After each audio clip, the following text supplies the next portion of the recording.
बहुत सारे दोस्त आइडिया फोर्स टेक्नोलॉजी के बारे में जानना चाह रहे थे।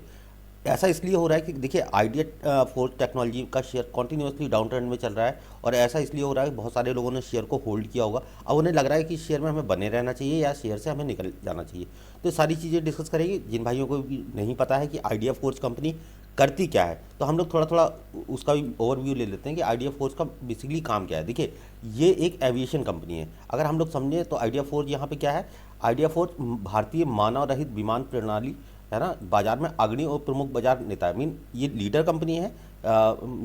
जो बिना पायलट की जो टेक्नोलॉजी से जो अभी एरोप्लेन वगैरह ड्रोन्स वगैरह बनाए जा रहे हैं ना, तो उसके लिए ये लीडर कंपनी इसको कहा जाता है। भारत में कंपनी के पास स्वदेशी यूएसबी की सबसे बड़ी परिचालन तैनाती है, जिसमें आइडिया फोर्स निर्मित ड्रोन निगरानी और मैपिंग के लिए हर 5 मिनट में उड़ान भरता है ना। इसका हेडक्वार्टर भी इंडिया में ही। 2007 में ये कंपनी बनी थी। अंकित मेहता, आशीष भट्ट और राहुल इसके डायरेक्टर्स हैं, ठीक है ना। अब आइडिया फोर्स के बारे में हमें मोटा मोटा पता चल गया है कि आइडिया फोर्स करती क्या है।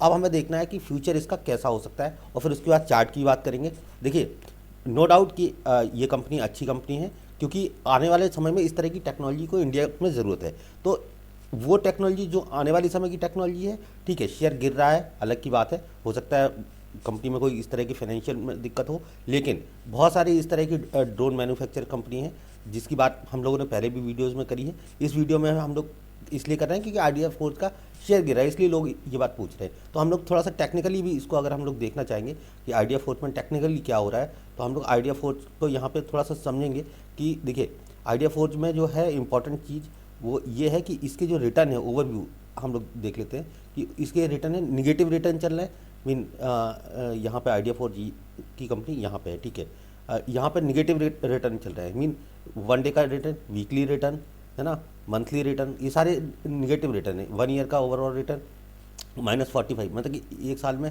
इसने हाई लगाया है वो 1343 का लगाया, 693 का इसने लो लगा दिया है। 5 ईयर्स के रिटर्न की बात करें, देखिए -45% के रिटर्न है। अब यहाँ पे क्या हो रहा है, अगर इसके होल्डिंग पैटर्न की बात करें कि होल्डिंग पैटर्न्स में देखिए ये क्या है, प्रोमोटर्स म्यूचुअल फंड की होल्डिंग लगातार कम होती जा रही हैं। अगर प्रोमोटर्स की होल्डिंग देखें, हाँ, प्रोमोटर्स ने अपनी होल्डिंग को भी कम किया है। साथ में डीआईज की होल्डिंग कॉन्टीन्यूसली डाउन ट्रेंड में है। एफआईज का थोड़ा सा रोल है, इंटरेस्ट दिखाया है एफआईज ने, क्योंकि शेयर अब निचले लेवल पे मिल रहा है। 1300 का शेयर अभी बहुत कम भाव में मिल रहा है, इसलिए हो सकता है कि बॉटम हंटिंग करने की कोशिश कर रहे हो ये एफआईज।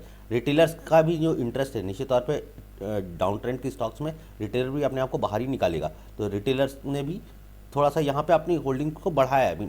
दिसंबर के आसपास इसको होल्डिंग को बढ़ाया है, लेकिन बहुत ज़्यादा रिटेलर्स के पास ये शेयर हैं। 60% के आसपास रिटेलर्स के पास शेयर है। तो रिटेल कहीं ना कहीं इसमें फंसा हुआ नज़र आ रहा है। इसलिए तो जो है आइडिया फोर्स की बात भी बहुत तेज़ी से चल रही है मार्केट में कि आइडिया फोर्स के साथ क्या होने वाला है। अब हम लोग यहाँ पर आइडिया फोर्स का थोड़ा सा चार्ट हम लोग डिस्कस करेंगे। तो चार्ट हम लोग यहाँ पे खोल लेते हैं। आइडिया फोर्स का ये चार्ट है, यहाँ पे आइडिया फोर्स मैंने लगा रखा है। ये देखिए, ये इंपॉर्टेंट चार्ट है आइडिया फोर्स का। अब आपको चार्ट कैसे दिख रहा है, मोमेंटम, ये बाइंग मोमेंटम भी आपको इसमें दिख रहा है, ये 5 मिनट के चार्ट में।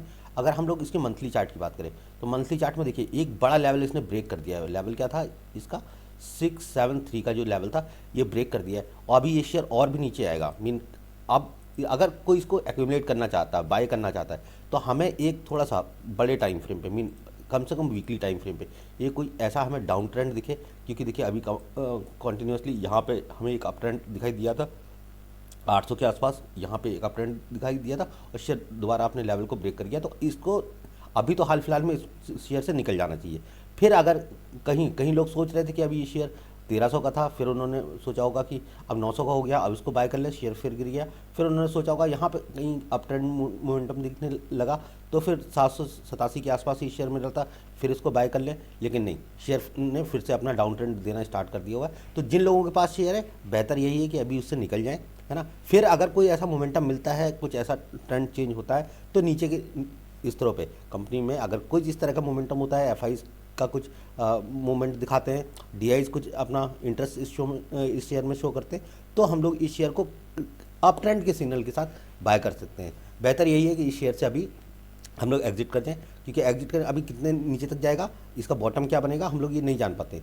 तो अगर हमें बॉटम नहीं पता है तो फ़ायदा ही नहीं उस शेयर में रहने का। तो अभी आइडिया फोर्स को रहने देंगे, एक अप ट्रेंड मोमेंटम के साथ बड़े टाइम फ्रेम में कोई ऐसा मोमेंटम आएगा, हाँ थोड़े महंगे रेट पे मिलेगा चलेगा, लेकिन शेयर को फिर मोमेंटम आना चाहिए उस शेयर के अंदर। टारगेट जो आएगा, पहला टारगेट 887 के आसपास आएगा कहीं पे, अगर मोमेंटम इस तरह का मिलता है तो ये बाद में देखेंगे हम लोग, अभी कोई इस तरह से डिस्कशन नहीं करेंगे इस शेयर के बारे में।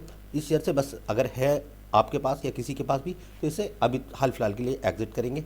और अगर होल्ड करना चाहते हैं तो फिर आप देखिएगा, आपका रिस्क ज़्यादा हो सकता है, शेयर कहाँ तक गिरेगा, ये कहाँ नहीं जा सकता, तो आप उस रिस्क के साथ कम क्वांटिटी में है तो ठीक है। आपको पोर्टफोलियो अगर ग्रीन में है और केवल एक शेयर गिर रहा है, नहीं बेचने की इच्छा है आइडिया फोर्स को, आइडिया फोर्स से बहुत आपको लगाव है, तो आप इस शेयर को रख सकते हैं। अदरवाइज़ हाल फिलहाल के लेवल पे इस शेयर को अभी बेचना ही ठीक रहेगा, क्योंकि एक बड़ा मोमेंटम वीकली चार्ट पे इसने अपना लो बनाया है। मंथली चार्ट भी आपको इसी तरह का दिख रहा है। मंथली चार्ट को एक बार देखें, एक केवल कैंडल जो है वो ग्रीन बनी है और कंटिन्यूसली अभी ये नीचे जा रहा है। तो इस तरह का जो शेयर है, इसको बेच देने में ही प्रॉफिट होता है। मीन कभी कभी ऐसा होता है ना कि कोई ऐसा शेयर है जो कंटिन्यूसली हमें निगेटिव रिटर्न दे रहा है, तो उसको हटा देना ही स्टॉक मार्केट में सबसे बड़ी बुद्धिमानी मैं समझता हूँ, उसको हटा देना चाहिए।